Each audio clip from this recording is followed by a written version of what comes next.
여러분 이제 열왕기하가 이제 열왕에 대한 일들이 맞춰집니다.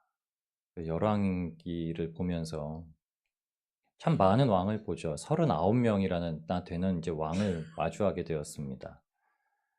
그 솔로몬과 다윗을 제외한 39명의 왕입니다. 근데 솔로몬도 포함하면 40명이죠. 근데 40명의 왕은 실질적으로 그들이 이제 구약에는 왕권을 지니고 있다고 표현을 하지만 예수님의 구원의 계보에서는 그 왕권에 대해서 표현하지가 않습니다. 마태복음 1장에 시작하는 말씀은 아브라함과 다윗의 자손 예수 그리스도의 계보라 라고 하면서 그 1장에 기록하고 있는 게 뭐냐면요. 아브라함부터 다윗 세대까지 14대, 다윗부터 바벨론으로 이주할 때까지, 바벨론으로 포로로 잡혀 끌려갈 때까지, 이거 할 때까지가 14대, 그리고 그때로부터 그리스도의 때까지 14대 이렇게 표현을 합니다. 그러니까 표현하는 이름은요, 아브라함, 다윗, 그리스도 이 셋밖에 없습니다. 아마 아브라함과 다윗은 그리스도로 오시기 위해서 가장 중추적인 역할을 하는 구약의 인물이라고 표현한 거죠. 근데 오늘 그 14대의 마지막 세 번째 14대 바벨론으로 이거할 때부터의 그때가 누구냐면 오늘 이 본문의 마지막으로 언급하고 있는 여호야긴 왕입니다. 거기는 이제 여고냐, 요시아의 아들 여고냐라고 하는데 여고냐라는 이름은 여호야긴 왕의 다른 이름입니다. 이게 굉장히 중요한 역할입니다. 예루살렘에서는 단지 3개월 동안 왕직을 저하고 통치를 하고서 바벨론으로 사로잡혀 갔지만 하나님께서는 그를 통해서 예수 그리스도의 계보의 계획을 세우셨다는 거죠. 근데 오늘 본문에서 어제도 이렇게 저희가 그 본문을 보셨지만 남은 자, 그 본문을 보셨지만 오늘도 중요한 것이 그럼 그 남은 자가 누구신가? 남은 자를 누구라고 지칭하는가? 그 남겨진 자가 누구인가? 이것에 대해서 오늘 우리가 과연 이 땅 가운데 왜 하나님께서 우리를 택하셔서 과연 우리가 남은 자로서 어떻게 살아가도록 두신 건가? 어떤 계획을 가지고 어떤 큰 뜻을 가지고 어떤 마음을 가지고 계신가? 우리는 과연 우리가 이 땅 가운데 사는데 남은 자인가, 남겨진 자인가, 아니면 우리가 일어선 자인가?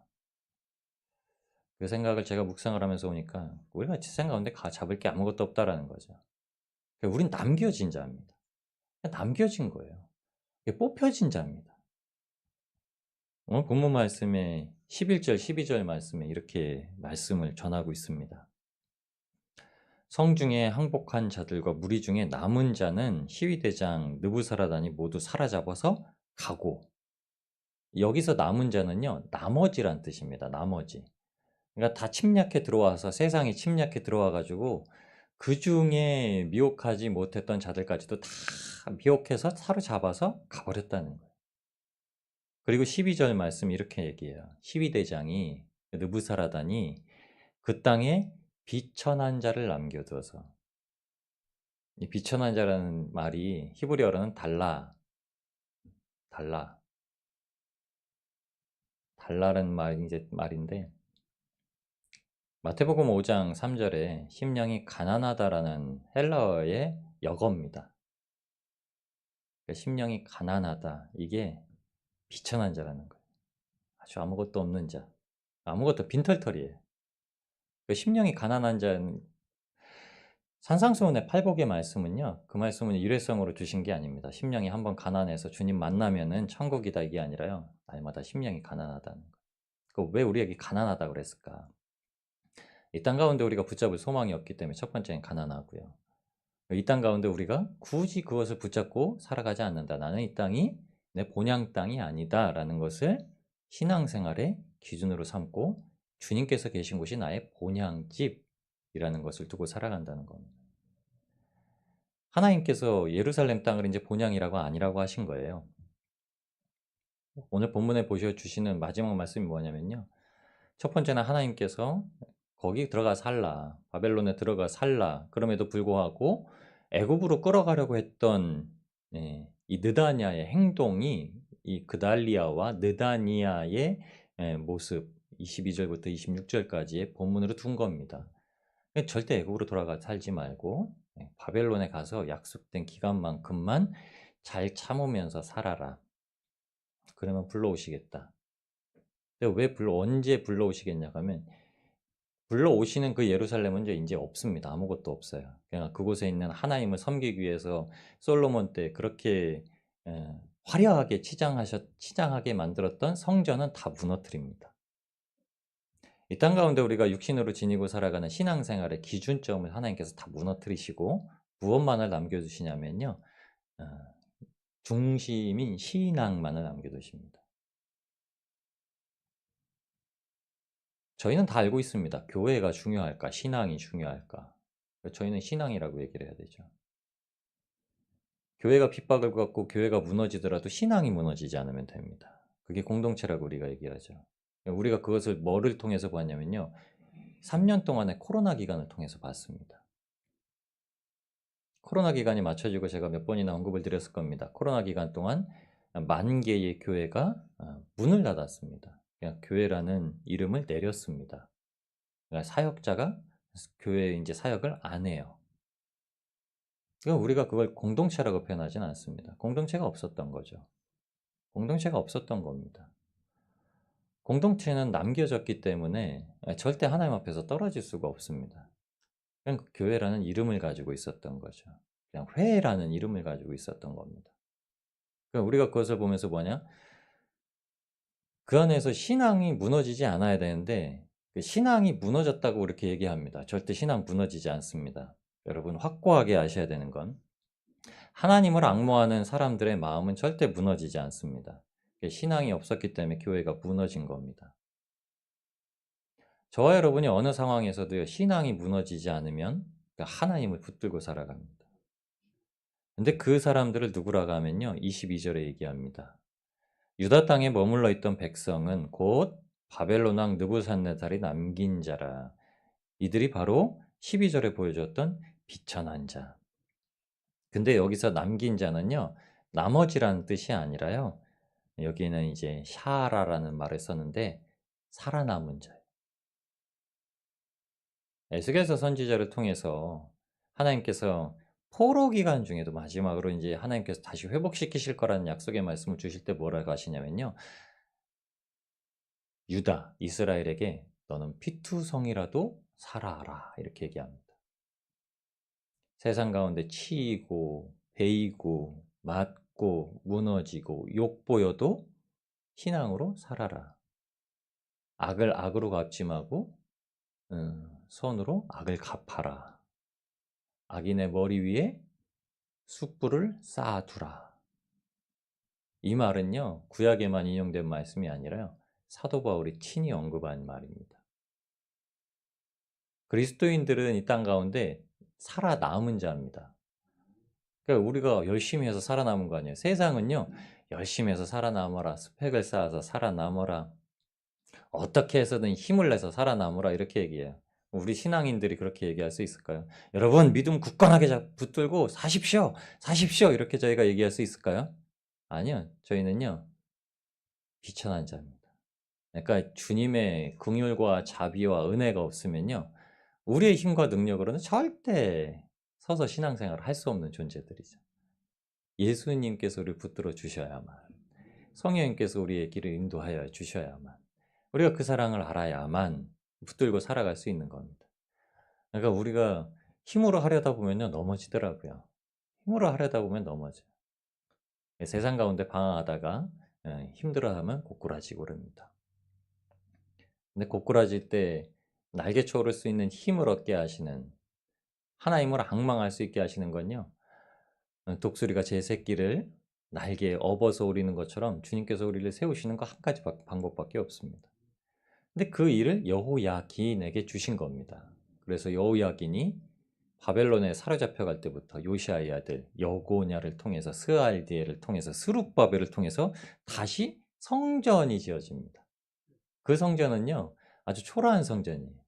외적으로는 굉장히 초라한 성전입니다. 그런데 스룹바벨 성전이 지어진 후에 에스라 율법교사 제사장을 통하여서 율법이 새롭게 선포되어지고 하나님의 말씀이 선포되어지고 마음을 찢고 회개하여서 빗속에서 온 회중이 울고불고 하나님을 찾습니다.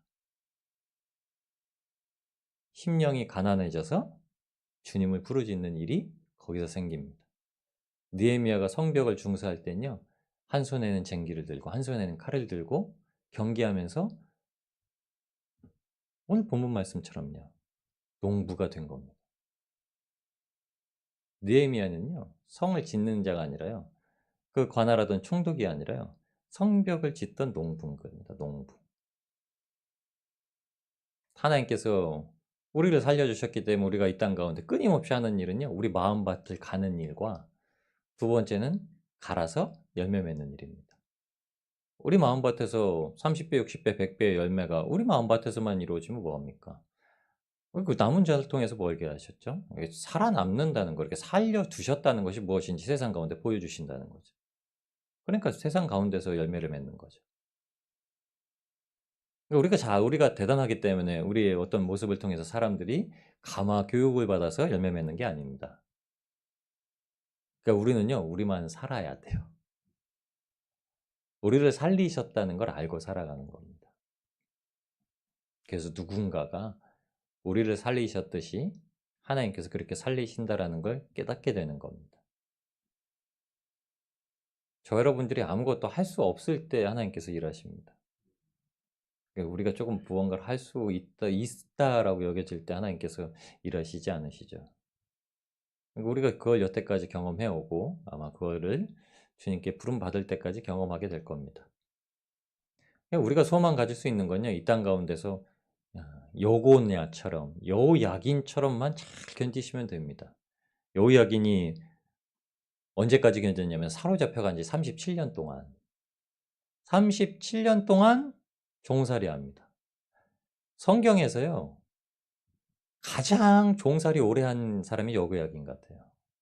보여지기로.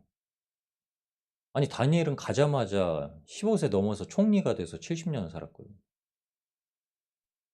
이 땅에서 영화를 누리고 살았어요. 사도 바울도 그렇게 방황하던다가 3일 동안만 장림됐다가 깨어났단 말입니다. 다윗도 고작 15년 동안 광야에서 방황했어요. 아브라함도 25년 돼서 약속을 받아서 애를 낳습니다. 근데 여호야긴처럼 불쌍한 사람 없어 보여요. 36년입니다. 36년. 37년이라고 돼 있죠.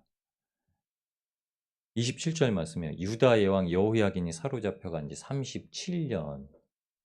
곧 바벨론 왕 에얼무로닥이 즉위한 원년에 여호야긴을 옥에서 내놓아 그 머리를 들게 하였더라.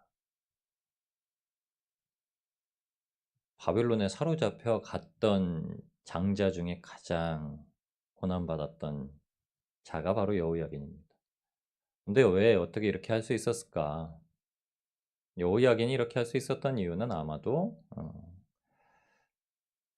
정확하게 성경에 말씀해 주고 계시진 않지만 예레미야일 겁니다. 그리고 예레미야 말씀을 깨달았던 바벨론은 다 돼서야 70년이 다 돼서야 깨달았지만 예레미야서 40장에 42장에 보면 그달랴를 통해서 이제 바벨론으로 가려고 합니다. 근데 이제 느다냐를 통해서 애굽으로 이주하는 길이었죠. 그러다가 다시 돌아오게 됩니다. 그러니까 예레미야가 바룩을 통해서 보여주었던 서신, 예레미야가 바룩을 통해서 보내주었던 서신은 마치 우리가 지금 들고 있는 성경과 같은 겁니다. 해방의 때, 마지막 때, 부활의 때, 심판의 때, 영생의 때, 그걸 주는 겁니다. 그럼 그래서 우리가 부활 소망 가지고 있고 영생 소망 가지고 있고 이 땅 가운데 살아가는 겁니다. 그게 아니면요, 이 땅 가운데 일들로만 가지고 우리가 애통하며 살아갈 겁니다. 남편 문제, 가족 문제, 자녀 문제, 친구 문제.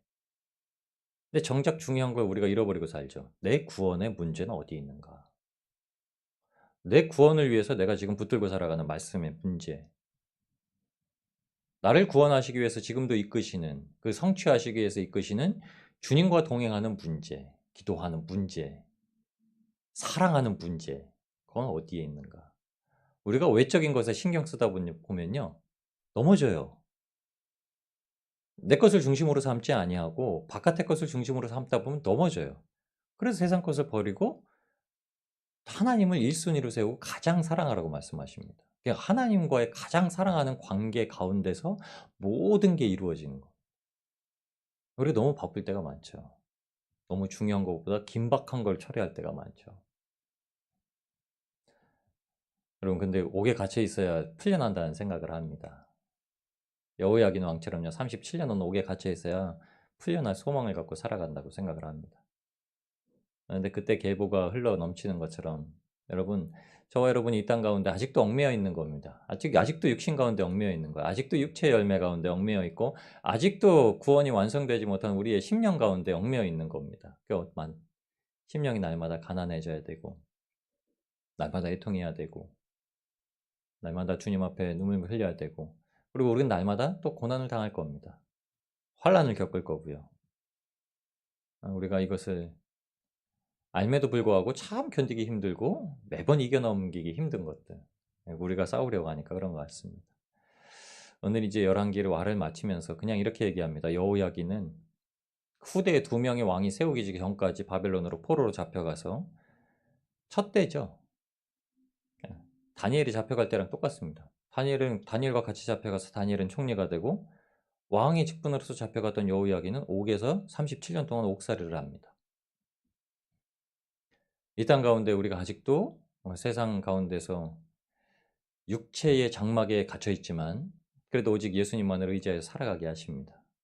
여러분 우리가 날마다 겉으로 눈물을 흘리는 게 아니라 날마다 마음을 찢고 회개하여서 주님을 만나고 주님을 사랑하고 주님을 붙드는 것 이 한 가지를 가장 힘쓰면서 살아갈 수 있게 되기를 소망합니다.